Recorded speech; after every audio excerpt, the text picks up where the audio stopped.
ውዶች እንግዲህ ጊፍት ይሄንን ይመስላል። እንዴት ነው ወደዳችሁት? እና ይሄን ይመስላል ጊፍቴ። ዛሬ ልደርስ ነበረ።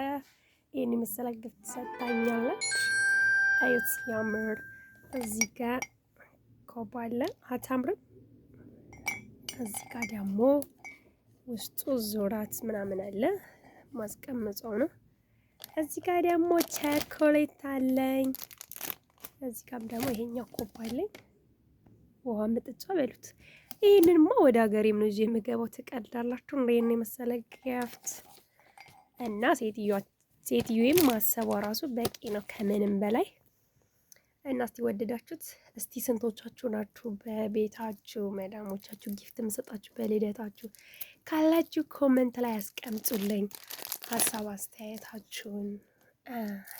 እስቲ የኔ እንግዲህ በነገራችሁ ላይ የመጀመሪያው አይደለም። ከዚህም በፊት ኬክም ስጦታም ምንም ትሰጠን ነበር፣ ግን የዛሬ ደግሞ በጣም ወድጀዋለሁ።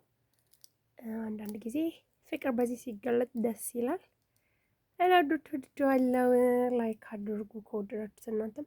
በነገራችሁ ላይ እየቀረስኩ ያለሁት ፍራሼ ላይ ሆኜ ነው። ያን እኔ መሬት በክብር ደግሞ እቃውን አስቀምጬ ፍራሼ ላይ እየቀረስኩ ነው። ያው እንትን እንዳትሉ ለማለት ነው። ይሄ እቃውን ያወጣሁበት ነው። እና ይሄን ይመስላል ማሮቼ፣ ፍቅሮቼ። ላይክ እያደረጋችሁ አበረታቱኝ።